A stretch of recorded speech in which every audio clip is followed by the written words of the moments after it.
নমস্কার, আমি ডক্টর বোধিসত্ত্বকান্ত চলে এসেছি সহজ শেয়ার বাজারের আরেকটি নতুন এপিসোড নিয়ে। প্রিয় বন্ধুরা, আশা করি সবাই ভালো আছেন এবং সুস্থ আছেন।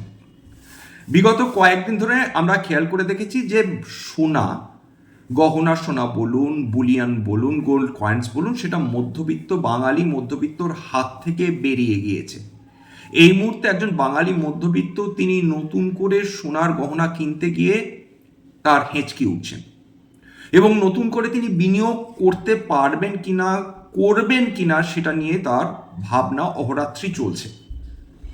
রূপোর ক্ষেত্রে যদি আপনারা ভেবে দেখেন, যেটাকে পোর ম্যানস গোল্ড বলা হয়ে থাকে, সেই রূপো যেটা মাত্র জানুয়ারি 2025-এর একদম 1 জানুয়ারি যদি ধরে থাকেন এবং এখন যদি রূপোর দাম দেখেন, তাহলে বুঝবেন যে কেবলমাত্র একটি বছর এখনো শেষ হয়নি, আরো গোটা 3 দিন বাকি আছে আজকের বাদ দিয়ে, সেখানে রূপোর দাম প্রতি কিলো রূপো প্রায় 3 গুণ হয়ে গেছে। ঠিকই শুনেছেন। এতদিন আমরা শেয়ার মার্কেটে কয়েক মাসের মধ্যে শেয়ারের দাম 2 গুণ 3 গুণ হওয়ার কথা শুনেছি, দেখেছি, কিন্তু রূপোর দাম 1 বছরের মধ্যে 3 গুণ হয়ে যাচ্ছে। সোনার দাম 80% বৃদ্ধি হচ্ছে। যা ঘটছে গোটা বিশ্ব জুড়ে, সেটা গোটা বিনিয়োগকারী যে গোষ্ঠী রয়েছে তাদেরকে অবাক করছে, বিস্মিত করছে।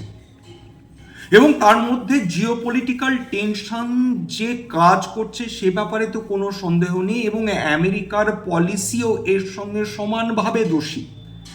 এবং আমেরিকা যে বিভিন্ন দেশের ওপর এই ট্যারিফ যন্ত্রণা দিয়ে চলেছে বা বসিয়ে চলেছে, তার প্রত্যক্ষ ফল আমরা পাচ্ছি এই বিভিন্ন ধরনের কমোডিটিজের দাম বৃদ্ধির মাধ্যমে। এইবার যেটা বিভিন্ন দেশ করছে, বিশেষত ব্রিক্স নেশন যারা করছে, তারা নিজেদের ফরেন রিজার্ভ কারেন্সির মধ্যে হোল্ড করে রাখা ডলারের পরিমাণ কমিয়ে দিচ্ছে, বা আমেরিকান ট্রেজারি বিলস কমিয়ে দিচ্ছে, এবং তার পরিবর্তে তারা ঝুঁকছে সোনা বা রূপোর দিকে। কেন্দ্রীয় ব্যাংকগুলো মাসের পর মাস বিগত 1 বছর ধরে সোনা বা রূপো কিনে চলেছে। শুধু তাই না, এইগুলো যদি আমরা কারণ না ধরি, মূল কারণ না ধরি, গোটা বিশ্বজুড়ে যুদ্ধ হচ্ছে, এটা আপনারা দেখতে পাচ্ছেন। ইসরায়েল ইরান দ্বন্দ্ব বলুন, রাশিয়া ইউক্রেন দ্বন্দ্ব বলুন, ওইদিকে রাশিয়া আমেরিকার মধ্যে টেনশন বলুন, বা ভেনেজুয়েলা আমেরিকার মধ্যে টেনশন বলুন। এইবার সমস্যা যেটা দাঁড়াচ্ছে যে বিভিন্ন ধরনের যে মিসাইল ব্যবহার করা হয়, সেখানে আগের দিনই বলেছিলাম, যেমন উদাহরণ হিসেবে দেখিয়েছিলাম টমাহক মিসাইলস, সেখানে একটি মিসাইল, সেখানে অন্তত 20 কিলো সোনা ব্যবহার করা হয়। অর্থাৎ একদিক দিয়ে ডলারাইজেশন হওয়ার ফলে রূপো এবং সোনার প্রতি আকর্ষণ ক্রমাগত বৃদ্ধি পেয়ে যাচ্ছে।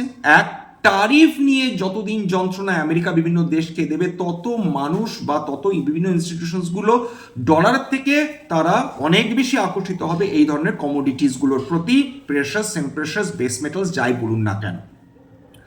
এইবার চলে আসছে হচ্ছে আমেরিকা তার ডেট সার্ভিস করতে পারবে কিনা, সেটা নিয়ে আরেকটা বড় প্রশ্ন উঠে গিয়েছে। কারণ আমেরিকার মাথার উপর কয়েক ট্রিলিয়ন ডলারের দেনা রয়েছে, সেটা নিয়ে একটা বড় প্রশ্ন চলে যাচ্ছে। ডলার দিনের পর দিন তার ভ্যালু হারাচ্ছে, কারণ এটা একটা ফিয়াট কারেন্সি। ফেডারেল ব্যাংক যেহেতু ইচ্ছা করলেই তারা টাকা ছাপাতে পারে, অর্থাৎ ডলার ছাপাতে পারে, সুতরাং তারা যত বেশি ডলার ছাপাবে ডলারের ভ্যালু তত কমবে, তত কিন্তু বন্ডগুলো, আমেরিকান বন্ডগুলোর আকর্ষণ হারাতে শুরু করবে ভবিষ্যতে, এবং অলরেডি করা শুরু করে দিয়েছে। কিন্তু এইগুলোই কি প্রকৃত কারণ? এইগুলো তো ডেফিনেটলি খুব গুরুত্বপূর্ণ কারণ, কিন্তু একদম চলে আসি সাপ্লাই ডিমান্ডে, অর্থাৎ অর্থনীতির বেসিক কথায়। সোজা কথা যেটা দাঁড়াচ্ছে যে পরিমাণ চাহিদা রূপোর গোটা বিশ্ব জুড়ে তৈরি হয়েছে, তার 80% অবধি লিটারালি সেটা কিন্তু সাপ্লাই দিতে পারছে বিভিন্ন খনি, বিভিন্ন এক্সচেঞ্জ, কমোডিটি এক্সচেঞ্জেসগুলো। অর্থাৎ এই মুহূর্তে যেটা 8 লক্ষ আউন্সেস তৈরি হচ্ছে, অর্থাৎ উৎপাদন হচ্ছে বিভিন্ন খনি থেকে, কিন্তু গোটা বিশ্বজুড়ে চাহিদা হচ্ছে 1.2 মিলিয়ন মেট্রিক আউন্স। অর্থাৎ প্রায় 4 লক্ষ মেট্রিক আউন্সের ঘাটতি রয়ে গিয়েছে, যেটা পূরণ কোনোভাবেই কোনো খনি করতে চাইছে না বা পারছে না।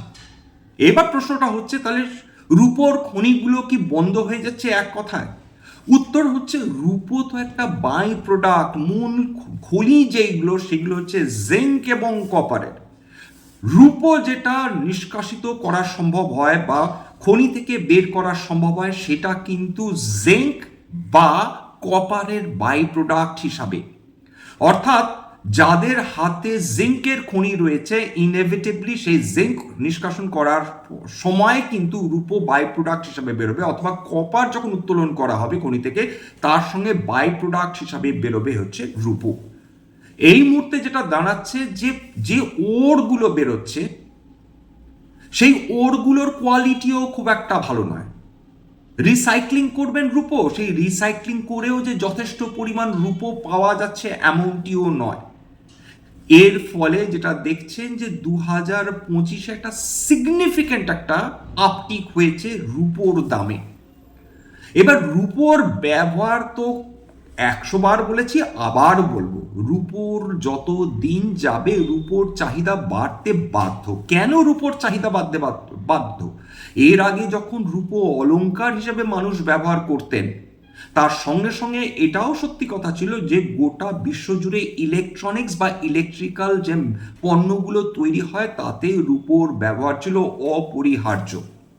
এর সঙ্গে এখন বিগত 5 বছরে যোগ করুন আর কোন কোন সেক্টরে রূপোর ব্যবহার অপরিহার্য হয়ে পড়েছে। সেমিকন্ডাক্টরস, যেগুলো high end semiconductors, high quality semiconductors, রূপোর ব্যবহার ছাড়া অসম্ভব।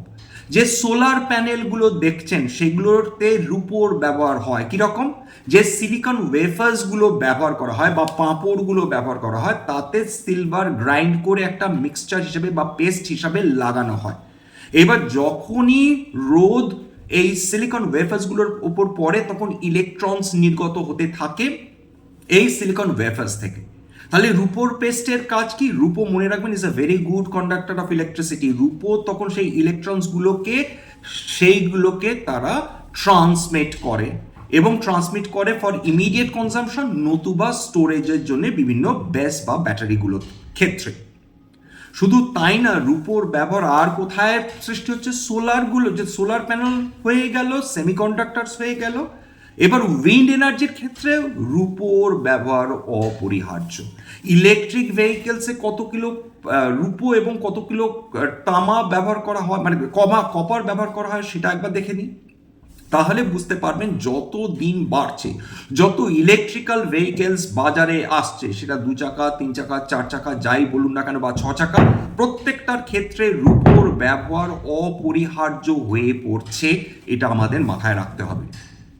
এছাড়া আমরা এতদিন বিভিন্ন মোবাইল তো দেখেছেন, আপনারা মোবাইল ব্যবহার করেন, আমরা প্রত্যেকেই মোবাইল ব্যবহার করি এবং মোবাইলের ক্ষেত্রে লিথিয়াম আয়ন ব্যাটারির ব্যবহার করা হয়। ইলেকট্রিক ভেহিকেলের ক্ষেত্রেও লিথিয়াম আয়নের ব্যবহার, লিথিয়াম আয়ন ব্যাটারিজের ব্যবহার দারুণভাবে জনপ্রিয় হয়ে চলেছে এবং যথেচ্ছভাবে ব্যবহার করা হচ্ছে। কিন্তু লিথিয়াম, ন্যাচারাল লিথিয়াম চট করে গোটা বিশ্বে পাওয়া যায় না, কিছু লিথিয়ামের পরিমাণ ভয়ানকভাবে কম।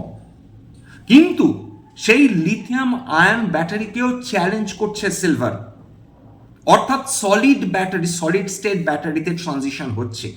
কারা নিয়ে আসছে? স্যামসুং এবং বিএমডব্লিউ, তারা সলিড স্টেট ব্যাটারিতে ট্রানজিশন করার চেষ্টা করছে lithium ion battery. Lithium ion ব্যাটারির সবচেয়ে ভয়ানক যে ডিসঅ্যাডভান্টেজ, যে এরা কিন্তু এই যে পেস্টটা বা জেলটা ব্যবহার করা হয় সেটা কিন্তু ভীষণ এক্সপ্লোসিভ। সেই কারণেই মাঝে মাঝে দেখবেন যে 2 চাকার ব্যাটারিতে, মানে 2 চাকার গাড়িগুলোতে আগুন ধরে যাচ্ছে, 4 চাকার গাড়িগুলোতে আগুন ধরে যাচ্ছে, মোবাইলগুলোতে আগুন ধরে যাচ্ছে চার্জ করার সময়। এইটা হচ্ছে লিথিয়াম আয়ন ব্যাটারির মারাত্মক ডিসঅ্যাডভান্টেজ, অর্থাৎ ফ্লেমেবল। 2 নম্বর হচ্ছে এনার্জি ডেন্সিটি। এনার্জি ডেন্সিটি হচ্ছে প্রতি কিলো, বিশেষ করে লিথিয়াম আয়ন ব্যাটারিজের ক্ষেত্রে 150 থেকে 250 ওয়াট আওয়ার প্রতি কিলোতে। সেখানে সলিড স্টেট ব্যাটারিতে সেটা বৃদ্ধি পেয়ে যাবে 250 থেকে 800 ওয়াট আওয়ার প্রতি কিলো। এই তথ্যটা আমি নিয়েছি সিলভার একাডেমি বলে একটি ওয়েবসাইট থেকে। এইবার চলে আসি হচ্ছে খুব স্বাভাবিকভাবে চার্জিং টাইম, যেটা খুব গুরুত্বপূর্ণ। একটা ইলেকট্রিক গাড়ি নিয়ে আপনি বাড়ির বাইরে বেরোচ্ছেন, আপনার চার্জিংয়ের প্রয়োজন হলো। এইবার সাধারণ লিথিয়াম আয়ন ব্যাটারিজের সময় লাগে অন্তত ঘন্টা খানেক, সেটা যদি ফাস্ট চার্জিং হয়।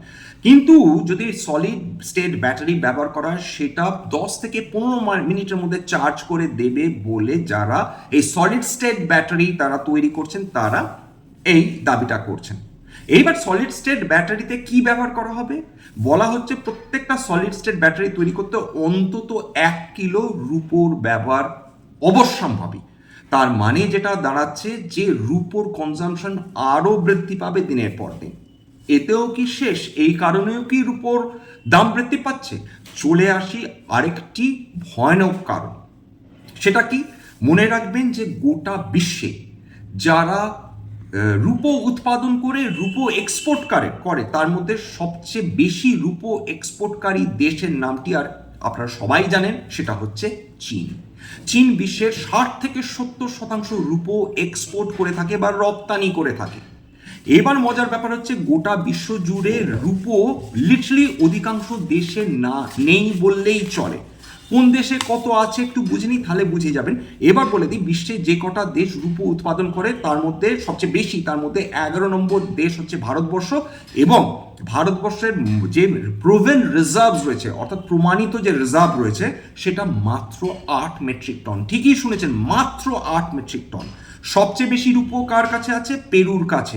গোটা বিশ্বের 17.5% কিন্তু এই রূপোর রিজার্ভস রয়েছে পেরুর কাছে, যেটা লিটারালি কিছুই নয়। এই তথ্য আমি নিয়েছি jmbullion.com থেকে। এইবার অস্ট্রেলিয়া 2 নম্বরে 94,000 মেট্রিক টন, চায়না মাত্র 72,000 মেট্রিক টন, বলিভিয়া 10 নম্বরে 22,000 metric ton, United States 23,000 metric ton এবং ভারতবর্ষ মাত্র 8 মেট্রিক টন। অর্থাৎ রূপোর কিরকম আকাল, বিশ্বের 11টা দেশ বাদ দিলে অধিকাংশ দেশের রূপো নেই বললেই চলে, লিটারালি নেই বললেই চলে। এবার সমস্যা যেটা দাঁড়াচ্ছে যে চীনের কাছে এতদিন ইনভেন্টারি থাকতো, যার ফলে ইনভেন্টারি মানে গুদাম, রূপোর গুদাম থাকতো। সেই চীন কিন্তু গোটা বিশ্বের প্রাইসটাকে স্টেবিলাইজ করতো, অর্থাৎ রূপোর দামকে বাড়তে দিত না। কিন্তু রূপোর দাম যেভাবে চাহিদা বৃদ্ধি হচ্ছে বিভিন্ন সেক্টরস, আপকামিং সেক্টরস, ফিউচার সেক্টরসে এই ট্রিমেন্ডাস তার চাহিদার কারণে, তার ফলে চীনের ইনভেন্টারি, সাংহাইয়ের ইনভেন্টারি বিগত 10 বছরের মধ্যে সর্বনিম্ন হয়ে গেছে। অর্থাৎ চীনের কাছে মজুদ থাকা রূপোর পরিমাণ সাংঘাতিকভাবে ড্রপ করে গেছে, সাংঘাতিকভাবে। এবার বিভিন্ন কোমেক্স অর্থাৎ কমোডিটি এক্সচেঞ্জ গোটা বিশ্ব জুড়ে যেটা রয়েছে, সেখানে 40%-এরও কম রূপো, মানে 40%-এরও মানে কম কিন্তু রূপোর পার্সেন্টেজ মজুদ রয়েছে। বলা হচ্ছে গোটা বিশ্ব জুড়ে বিভিন্ন যে এক্সচেঞ্জেসগুলো রয়েছে তাদের গোডাউনে 30 থেকে 45 দিনের মতন রূপো অ্যাভেলেবেল রয়েছে। তার মানে কি সংকটের মধ্যে দিয়ে রূপো চলছে একবার কল্পনা করে দেখুন। এবার যেটা ব্যাপারটা দাঁড়াচ্ছে যে এর ফলে যেটা দাঁড়াচ্ছে, এই যে বিভিন্ন লন্ডন যদি মেটাল এক্সচেঞ্জ দেখেন, সেখানেও তাদের ইনভেন্টারি সাংঘাতিকভাবে ড্রপ করেছে। তাহলে এক্ষেত্রে চায়না কোথায় সমস্যা করলো? সবাই প্রশ্ন করতেই পারেন যে চায়না তো সবচেয়ে বেশি এক্সপোর্ট করে থাকে। এইখানেই হচ্ছে উত্তরটা, যে চায়না 1 জানুয়ারি 2026 থেকে তারা ঘোষণা করে দিয়েছে তারা এক্সপোর্ট সিগনিফিকেন্টলি কমিয়ে দেবে। কেন? তার কারণটা খুব সিম্পল।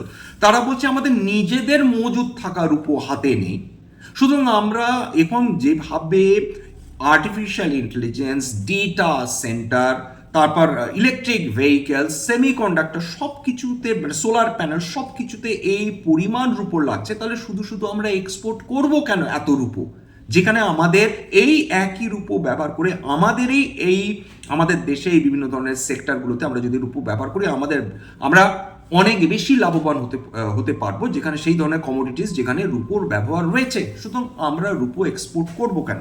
তারা বলছে রূপো এক্সপোর্ট তারা করবেন, কিন্তু পরিমাণ সাংঘাতিকভাবে তারা কমিয়ে দিতে চলেছে। এবং কেবলমাত্র চাইনিজ সরকারি কোম্পানিগুলোই তারা রূপো এক্সপোর্ট করবে বা রপ্তানি করবে। কোন কোম্পানিগুলো রপ্তানি করবে? যাদের অন্তত 80 টন অন্তত তারা রূপো প্রত্যেক বছর তারা প্রডিউস করে, অ্যানুয়াল প্রোডাকশন, এবং যাদের অন্তত $30 মিলিয়ন ক্রেডিট লাইন রয়েছে। এই তথ্যটা আমি নিয়েছি টাইমস অফ ইন্ডিয়া থেকে।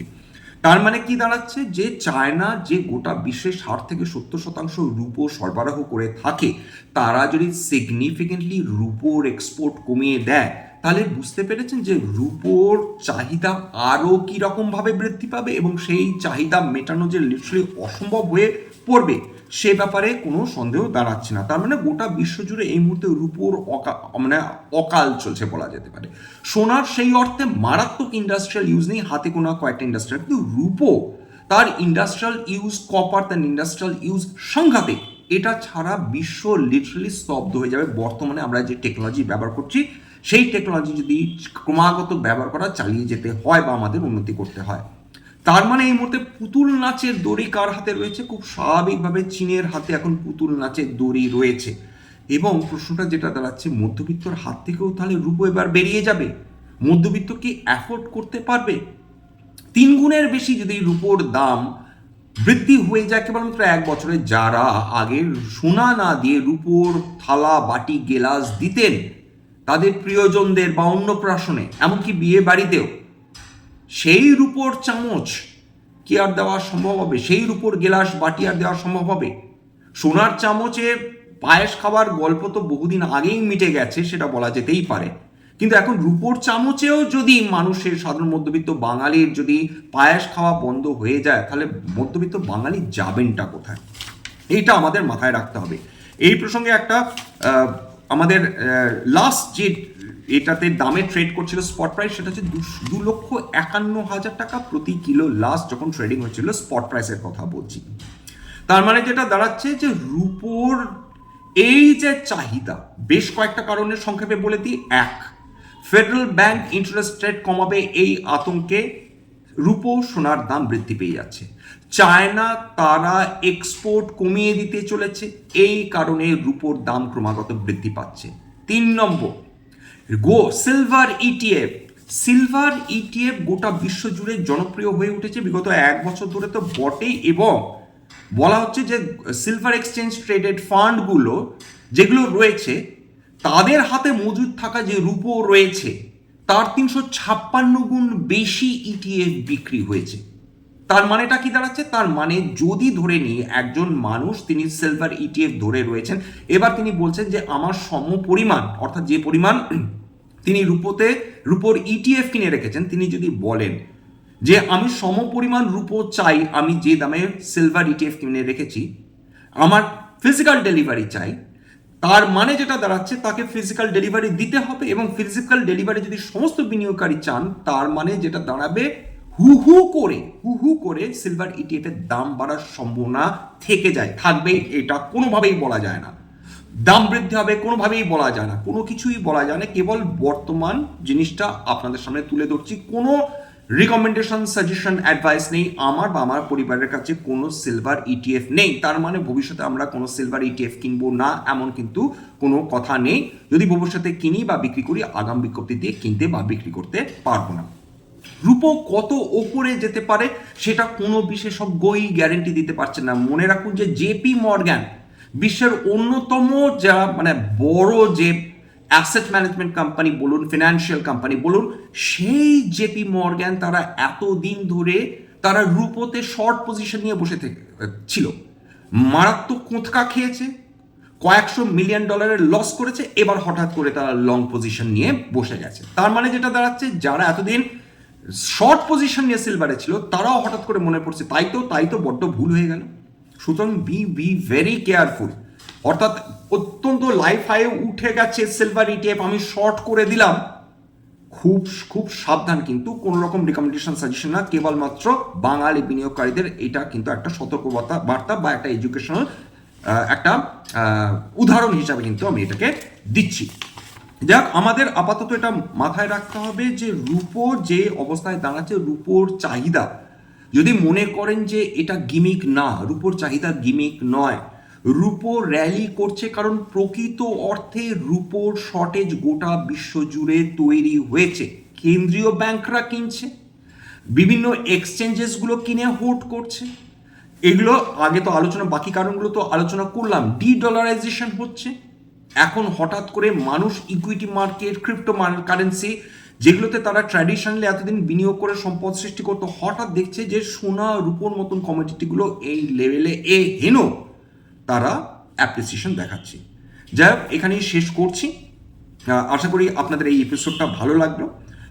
এবং কেন্দ্রীয় ব্যাংকগুলো তারা কিন্তু রিয়্যাক্ট করছে এই যে শর্টেজে।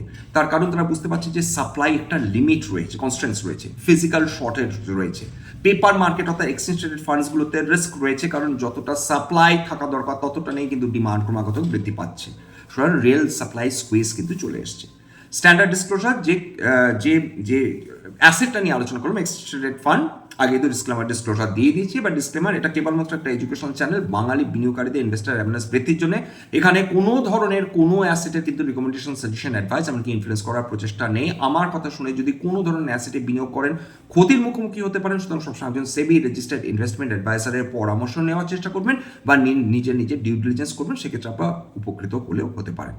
এবং সবার শেষে যেটা বলি, যদি এই ধরনের এপিসোড সত্যি মনে হয় আমার বাঙালি ভাই বোনদের জীবনে একটুখানি ভ্যালু অ্যাড করতে পেরেছে, প্লিজ একটা লাইক দেবেন, প্লিজ সাবস্ক্রাইব করবেন। এবং যদি সত্যি মনে হয় যে বহু বাঙালি বিনিয়োগকারীর কাছে এই ধরনের এপিসোড পৌঁছে যাওয়ার প্রয়োজন রয়েছে, প্লিজ নিজের গ্রুপে শেয়ার করে দেওয়ার চেষ্টা করবেন। নমস্কার।